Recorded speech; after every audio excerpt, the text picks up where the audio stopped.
সুপ্রিয় দর্শক মণ্ডলী, আসসালামু আলাইকুম। দেশে এবং দেশের বাইরে যে যেখান থেকে শুনছেন, আশা করি ভালো আছেন, সুস্থ আছেন, নিরাপদে আছেন। আমি advocate Mohammad Belayet Hossain, Bangladesh supreme court member, Dhaka জজ কোর্ট, মাদারীপুর জজ court and Dhaka Texas bar association. Viewers, আজকে দুর্দান্ত একটি টপিক নিয়ে আপনাদের সামনে হাজির হয়েছি।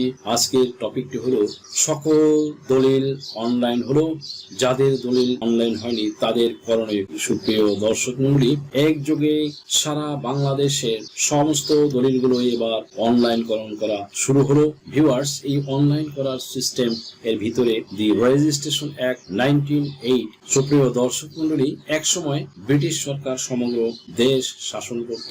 তারা এই রেজিস্ট্রেশন অ্যাক্ট 1908 তৎকালীন সময়ে পাশ করেন এবং এটা পাশের মধ্য দিয়ে দলিল রেজিস্ট্রেশন বাধ্যতামূলক বা ম্যান্ডেটরি করা হয়েছিল।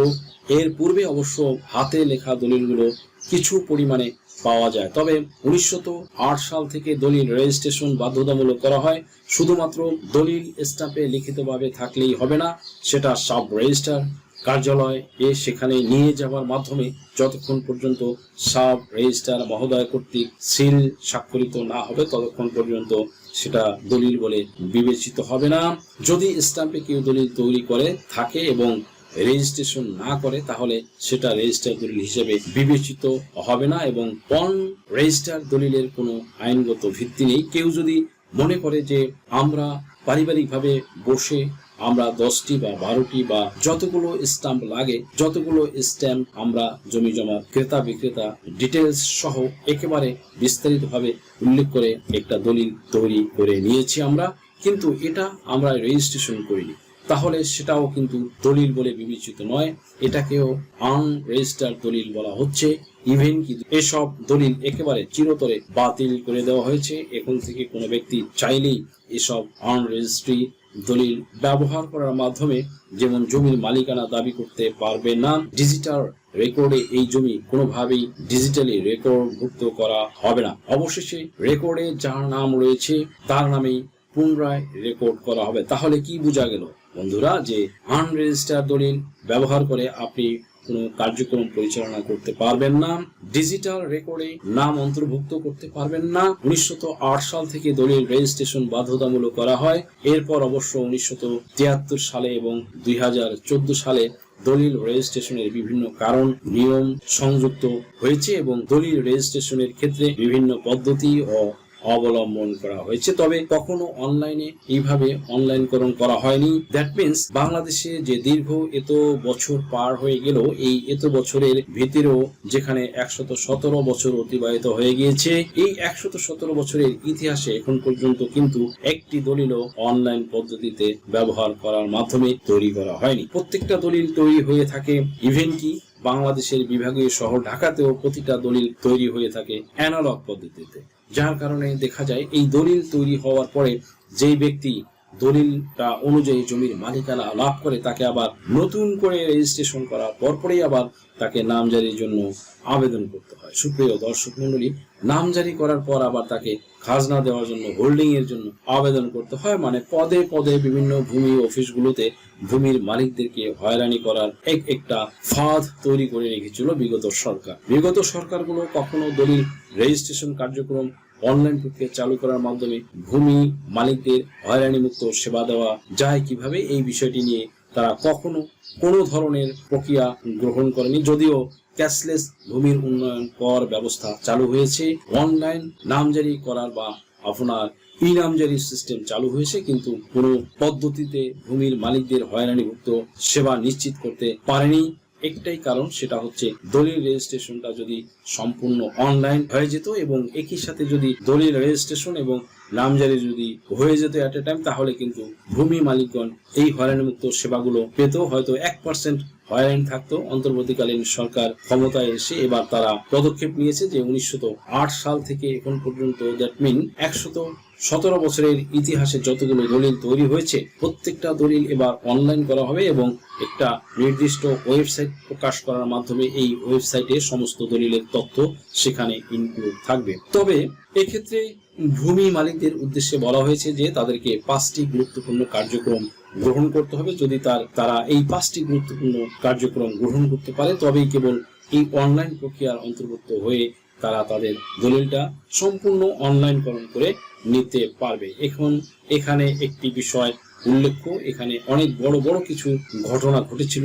যেমন 1947 সালে যখন দেশ বিভক্ত হয়, তখন কিন্তু দেশের অবস্থা অত্যন্ত নাজুক ছিল, অত্যন্ত খারাপ ছিল, যার কারণে অনেক ভূমি মালিক আছে ওই সময় তাদের রেজিস্টার কার্যালয়গুলো পুড়িয়ে দেওয়া হয়েছিল, নষ্ট হয়ে গেছে। এমনকি যখন পরবর্তীতে এসএ রেকর্ড হয়েছে, সরকার ক্ষমতায় আসার পর যখন এসএ রেকর্ড হয়েছে, সেই সময় এসএ রেকর্ডের সুযোগ নিয়ে অনেক ব্যক্তি আছে, অনেক দুষ্কৃতকারী আছে, এই সাব রেজিস্টার কার্যালয় বা রেজিস্টার কার্যালয়ের দলিলগুলো সংরক্ষিত ছিল সে রেকর্ড রুমগুলোতে, সেই দলিলগুলো পুড়িয়ে ফেলেছে বা নষ্ট করে ফেলেছে, বা এখানে ভুয়া দলিল ইনক্লুড করার মাধ্যমে তারা নিজেদের নামে অর্থাৎ জাল জালিয়াতির মাধ্যমে এই ভুয়া মালিকগণ তারা ওই জমির মালিকানা লাভ করেছে। ইভেন কি প্রকৃত মালিকদেরকে বঞ্চিত করে। এছাড়া বাংলাদেশের 1969 এর গণ অভ্যুত্থান, 1971 এই সময়ের মহান স্বাধীনতা যুদ্ধ, এই সময়েও অনেকগুলো দলিল নষ্ট হয়েছে। আর এই ধরনের প্রতারক চক্র তারা দেশে বিশৃঙ্খল মুহূর্তের সুযোগ নিয়ে তারা জমির প্রকৃত মালিকদেরকে ঠকিয়ে অবৈধভাবে তারা মালিকানা লাভ করার সুযোগ নিয়েছে। এই দলিলগুলো যে মূল কপি, সেই কপি তারা নষ্ট করে সেখানে তারা এই ভুয়া মালিকানার যে দলিল, সেই দলিলগুলো তারা সেখানে ইনক্লুড করেছে। এখন দেখবেন অনেক জমির মালিক আছে এখনকার সময় এসে যারা সচেতন হয়েছে, তারা অনেক আগের দলিলগুলো যখন উঠাতে যায় সেই সময় কিন্তু তারা এই দলিলগুলো উঠাতে পারে। কেননা সেখানে যখনই তারা ভলিউম সার্চ করে দেখে যে হয় ভলিউম সেরা আছে অথবা সেখানে অন্য কোনো মালিকের নাম সেখানে ইতিমধ্যে সন্নিবেশিত হয়ে গেছে। আর এইভাবে ভূমি মালিকগণ তারা জমি কখনো ক্রয় করেনি বা তারা উত্তরাধিকার সূত্রেও কেউ নয়, অথচ তাদের নাম সেখানে রয়েছে। এভাবে কিন্তু বছরের পর বছর নয়, যুগের পর যুগ এই অবৈধ মালিকেরা তারা জমি ভোগ দখল করছে। এই জন্য সরকার এখন এই মুহূর্তে তারা সচেতন হয়েছে, অত্যন্ত কনসাস হয়েছে, এবং তারা ভূমি মালিকদেরকে হয়রানিমুক্ত সেবা নিশ্চিত করার জন্য এই 117 বছরের যে দলিলগুলো এগুলো সমূলে অনলাইন করা হচ্ছে। এখানে আরো যে 5টা কারণ উল্লেখ করা হয়েছে, তার ভিতরে বলা হয়েছে যদি সমস্ত দলিল এখন থেকে অনলাইনকরণ করা যায়, তাহলে কোনো ব্যক্তি আর এই ভুয়াভাবে বা প্রতারণার মাধ্যমে কোনো জমির প্রকৃত মালিককে ঠকিয়ে তিনি ওই জমির মালিকানা লাভ করতে পারবে না। বাংলাদেশি কিন্তু এই মুহূর্তে অনেক প্রবাসীদের সংখ্যা ক্রমান্বয়ে বৃদ্ধি পাচ্ছে, মানে এই পর্যন্ত 2 কোটি মানুষ ইতিমধ্যে প্রবাসী। Not only that but also প্রত্যেক বছর যে সংখ্যা 20 থেকে 30 লক্ষ পার হয়ে যাচ্ছে ক্রমান্বয়ে। এতগুলো প্রবাসীর চাপ যেখানে সেখানে বাংলাদেশ থেকে যে মানুষগুলো বিদেশে যাচ্ছে তারা কিন্তু সেখান থেকে ইনকাম করার মাধ্যমে তাদের শেষ আশ্রয়স্থল হিসেবে তারা বাংলাদেশের জমি ক্রয় করে। অনেক সময় দেখা যায় যে তারা বাংলাদেশের জমি ক্রয় করছে কিন্তু তারা জমিটা দখলে রাখে বা জমিটা রেজিস্ট্রেশন করে এবং সম্পূর্ণ অ্যানালগ পদ্ধতিতে রেজিস্ট্রেশন হওয়ার সুযোগ নিয়ে অনেক ভুয়া মালিক আছে, তারা পরবর্তীতে ওই অ্যানালগ পদ্ধতিতে দলিল বাতিল করে দিয়ে বা সেখানে সিস্টেম করে সাব রেজিস্ট্রার কার্যালয়ে দায়িত্বশীল বিভিন্ন দুর্নীতিবাজ কর্মকর্তার সাথে যোগ সাজস করে সংযোগ করে ওখানে ভুয়া মালিক সেজে ওই জমির আবার আরেকজনের কাছে বিক্রয় করে দিয়ে হাত বদল করে ফেলে। এভাবে কিন্তু অনেকেই প্রতারিত হচ্ছে, যার কারণে সরকার এই অনলাইনকরণ সিস্টেম চালু করছে। এখন থেকে অনলাইনকরণ সিস্টেম চালু হয়ে গেলে কোনো ব্যক্তি কখনো আর ভুয়া মালিক সেজে জমি ভোগ দখল করতে পারবে না। ঠিক তেমনি ভাবে অবৈধভাবে কারো জমির মালিকানা সে দাবি করতেও পারবে না। সেকেন্ড থিং, জাল জালিয়াতির মাধ্যমে বা জোরপূর্বক দখলের মাধ্যমে কেউ আর ভুয়া প্রতারণার মাধ্যমে কোনো দলিল তৈরি করতে পারবে না।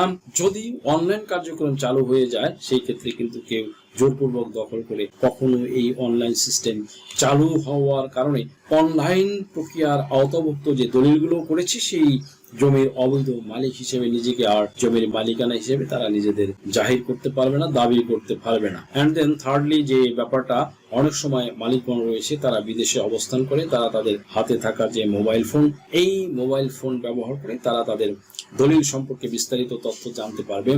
যদি এমন হয় যে তার দলিল হয়তো বা হারিয়ে গিয়েছে বা তার দলিল হয়তো ডাউনলোড করার দরকার, তার দলিল হয়তো সংগ্রহ করা দরকার, সেই ক্ষেত্রে সে কিন্তু বিদেশে থেকেই আপনার তার যে দলিল নাম্বার, সেই দলিল নাম্বার অনুযায়ী যে বাংলাদেশে যে অ্যাপস থাকবে, যে ওয়েবসাইট থাকবে, সেখানে প্রবেশ করে সে তার দলিল বা দলিলের সার্টিফাইড কপি সে সেখান থেকে কিন্তু ডাউনলোড করে নিতে পারবে, যার কারণে এই দলিল আর কখনো ভুয়া বা জাল জ্বালিয়ে দেবা যারা ভুয়া প্রতারক যারা রয়েছে তাদের হাতে প্রতারণার কোনো সুযোগ থাকবে না। চতুর্থ পর্যায়ে কোনো ওয়ারিশ অন্য কোনো ওয়ারিশকে আর বঞ্চিত করতে পারবে না।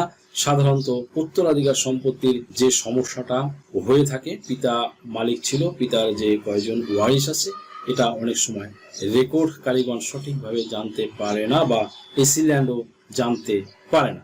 আর এই সুযোগ নিয়ে অনেক ভাইরা আছে তারা তাদের বোনদেরকে ঠকিয়ে থাকে। তবে সমস্ত দলিল যদি এখন অনলাইনে করা হয়ে যায় তাহলে অবশ্যই প্রত্যেকটা দলিলের ওয়ারিশ যারা রয়েছে তারা কিন্তু সহজে পৃথিবীর যে কোনো প্রান্ত থেকে তারা যেমন তাদের জমির এই তথ্যগুলো তারা যেমন জানতে পারবে, ঠিক তেমনি ভাবে তারা এই তথ্যগুলো সঠিকভাবে যাচাই করার মাধ্যমে তাদের মালিকানা নিশ্চিত করতে পারবে। এন্ড দেন হচ্ছে যে নাম্বার 5, তাদের এই দলিল যদি হারিয়ে যায় সেটা তারা উঠাতে পারছে। ঠিক তেমনি যদি কোনো দলিল যদি প্রয়োজন হয় সেই ক্ষেত্রে তারা কিন্তু সম্পূর্ণ বিনা খরচে, অর্থাৎ সরকারের যে নির্ধারিত ফিস, এই সরকারি নির্ধারিত ফিস প্রদান করে সে কিন্তু পৃথিবীর যে কোনো প্রান্ত থেকে এই দলিলের সার্টিফাইড কপি বা নকল সে উঠিয়ে নিতে পারবে। এমনকি যখন সে নতুন দলিল তৈরি করবে তখন নতুন দলিল কবে প্রকাশ হচ্ছে বা বের হচ্ছে এই সম্পর্কে কিন্তু সে ওই নতুন দলিলের সঠিক তারিখ জানার মাধ্যমে পৃথিবীর যে কোনো দেশের, ওয়ার্ল্ডের যে কোনো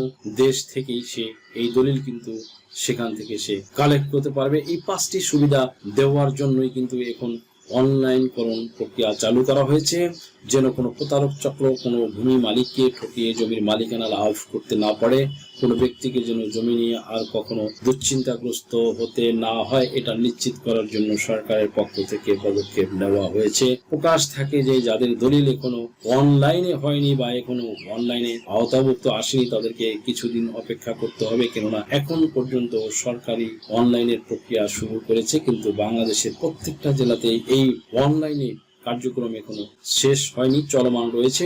তাই ধৈর্য ধরে অপেক্ষা করতে থাকুন।